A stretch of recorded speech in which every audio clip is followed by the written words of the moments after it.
Bharatiya Janata party के नेता कह रहे हैं कि हम सिद्धांत से समझौता नहीं कर सकते, सत्ता का लालच हम में नहीं है। लेकिन कैसा सिद्धांत और कैसा लालच? ज्यादातर भ्रष्टाचार के आरोप में संलिप्त नेता चुनाव जीत गए हैं, तो जीता कौन वहां पे, हारा कौन?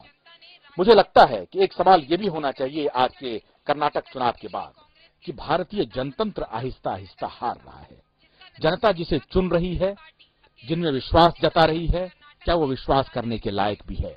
ये बात ठीक है कि भारतीय जनता पार्टी की सरकार के ऊपर करप्शन के चार्जेस थे और बीजेपी के नेतागण कह रहे हैं कि हमने जिनके ऊपर चार्जेस थे उनको हटाया, इसलिए हमको सत्ता गंवानी पड़ी, लेकिन हमने सिद्धांत से समझौता नहीं किया। लेकिन चुनाव में वो सभी नेता चुनाव जीत गए जिनके ऊपर करप्शन के चार्जेस थे। हमारे साथ अंबिकानंद सहाय, नवनीत कसाना और एक नए मेहमान जुड़े हैं, विजय शंकर सहाय, एंथ्रोपोलॉजिस्ट हैं, समाजशास्त्री हैं। आपका बहुत बहुत स्वागत है विजय जी। नवीन सिन्हा और कमलकांत गौरी हमेशा की तरह हमारे साथ हैं। अंबिका जी, क्या ये पूछना अतिशयोक्ति होगी कि कर्नाटक में जनता आज हार गई? मैं आपसे पूरी तरह सहमत हूं। हालांकि बहुत कम आपसे मैं सहमत होता हूं, आज मैं सहमत हूं। अब देखिए देश का दुर्भाग्य, करप्शन वहां एक मुद्दा था, तो हारने वाली पार्टी भ्रष्ट डिक्लेयर हो गई और कांग्रेस पार्टी जो भ्रष्टाचार की गंगोत्री है और आज तो तरह तरह के इशारे सुप्रीम कोर्ट भी कर रही है। और जिस दिन कर्नाटका में चुनाव हो रहा था, रेल भवन में भ्रष्टाचार का भंडाफोड़ उसी दिन हुआ। और देखिए कितनी जबरदस्त कांग्रेस की जीत है। ये क्यों है, इसको समझना होगा। इस देश की पॉलिटिकल सिस्टम आज हार गई है कि अन्ना हजारे कहते हैं कि जब तक आप राइट टू रिजेक्ट नहीं देंगे, तो अंडर द गिवन सर्कमस्टांसेस अगर इससे कोई नाराज है तो इसको चुन लेता है। उस समय वो मूल्यांकन करने की स्थिति में यदि है तो भी निर्णय लेने की स्थिति नहीं, उसके पास ऑप्शन नहीं है। तो क्या इससे आप उनको कुछ ग्रेस मार्क्स देंगे जनता को कि विकल्पहीनता की स्थिति है, इसलिए जो लेसर एबल है उसको चुन लिया? देखिए जनता को डायरेक्ट दोष मैं नहीं दूंगा। जनता के सामने ऑप्शन रख दिया जाता है कि आप इसको चुनिए या इसको चुनिए, उसको एक को चुनना है। और अगर मताधिकार का प्रयोग जनता नहीं करे तो आप सब फिर डंडा उठा के खड़े हो जाएंगे कि जनता तो प्रजातंत्र में इंटरेस्ट ही नहीं लेती है। जनता के पास इस देश में ऑप्शन क्या है? अगर भारतीय जनता पार्टी कर्नाटका में भ्रष्ट है तो मैं एक ही सवाल सबसे पूछना चाहता हूं कि कांग्रेस कौन सी दूध की धुली पार्टी है जिसको इतनी बहुमत से जिता दिया जाए? नहीं, वो लेकिन ये कह सकते हैं कि नहीं, कांग्रेस के ऊपर जो चार्जेस थे या कांग्रेस के स्थानीय जो नेता हैं उनकी छवि साफ सुथरी है। भाई साहब देखिए, या फिर जो वर्तमान सरकार है उसके बरक्स साफ सुथरी है। पॉलिटिक्स परसेप्शन से चलता है। और आप ये तो स्टेट का चुनाव था, नगर पालिका का भी चुनाव हो और अगर पॉलिटिकल पार्टी उसमें हिस्सा दे और अगर उस पॉलिटिकल पार्टी की छवि खराब है तो वो हारती है। ऐसा नहीं है, इस आर्गुमेंट को मैं नहीं बाई करता हूं। मैं कह रहा हूं कि जनता के पास विकल्प ही नहीं है, भ्रष्ट लोगों को समर्थन देना ही है, देने के अलावा कोई चारा नहीं है। कोई चारा नहीं है। नवनीत जी, क्या आपको सिस्टम सड़ गया है? सड़ गया है, सिस्टम को उखाड़ फेंकने की जरूरत है। क्या यह मान लिया जाए कि अब भारतीय जनतंत्र में विकल्पहीनता की स्थिति है और इसका खामियाजा भुगतना पड़ रहा है? क्या ये सच नहीं है कि जनतंत्र हार रहा है? आज एक और बहुत हास्यास्पद बयान अंग्रेजी चैनल्स में देख रहा था, हिंदी चैनल में भी कई में आया है। लोग सवाल खड़ा कर रहे हैं कि ये तो नरेंद्र मोदी की हार है। अब देखिए है नरेंद्र मोदी की हार है और भ्रष्टाचार की गंगोत्री की जीत है। अब आप देखिए, मैं कह रहा हूं अरे नरेंद्र मोदी नहीं, साक्षात प्रभु श्री राम चले जाते तो क्या हो जाता जब विकल्प नहीं रहेगा? नहीं, तो आप नरेंद्र जी को सेव करना चाह रहे हैं? नहीं, मैं सेव करने के बाद ये सिर्फ पॉलिटिकल बैंक्रप्सी नहीं है, इंटेलेक्चुअल बैंक्रप्सी हो रही है इस देश में।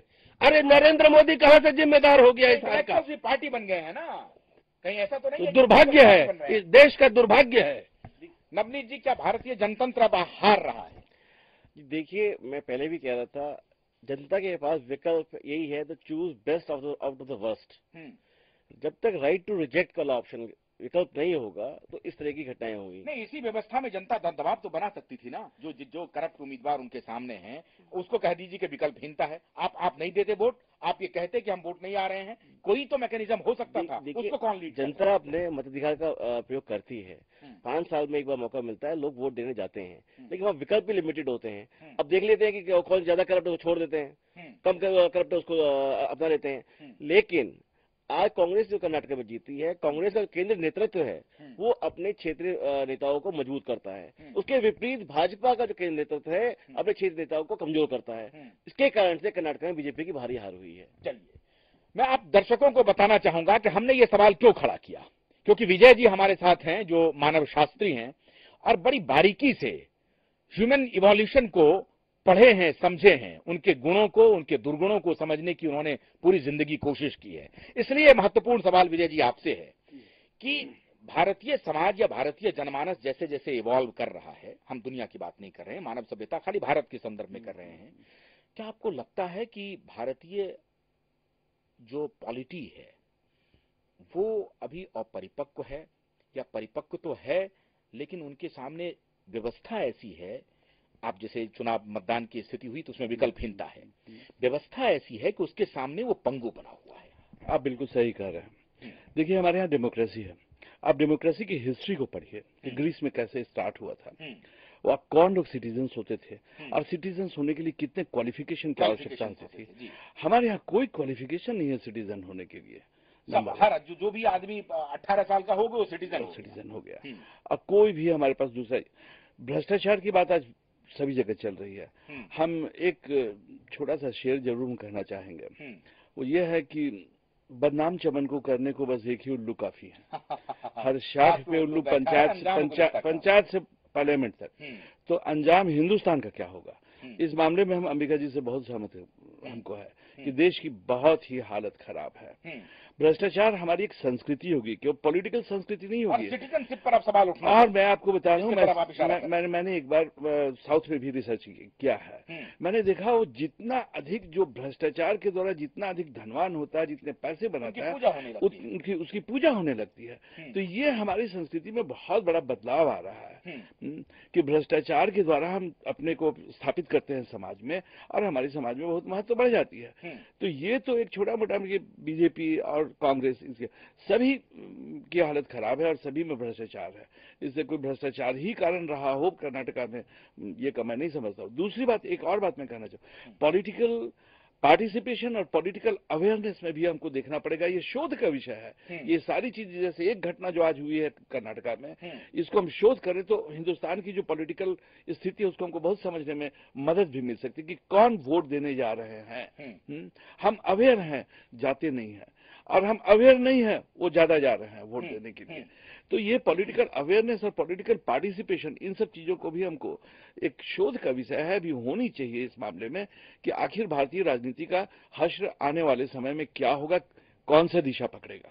हम दावे के साथ कह सकते हैं क्योंकि दिन भर हम लगातार विभिन्न चैनलों को देखते रहे और हमने तय किया, हमारी एडिटोरियल टीम ने तय किया कि आज कोई बहस मुबाहिसा नहीं होगा दिन भर, क्या चुनाव में कौन जीता कौन हारा।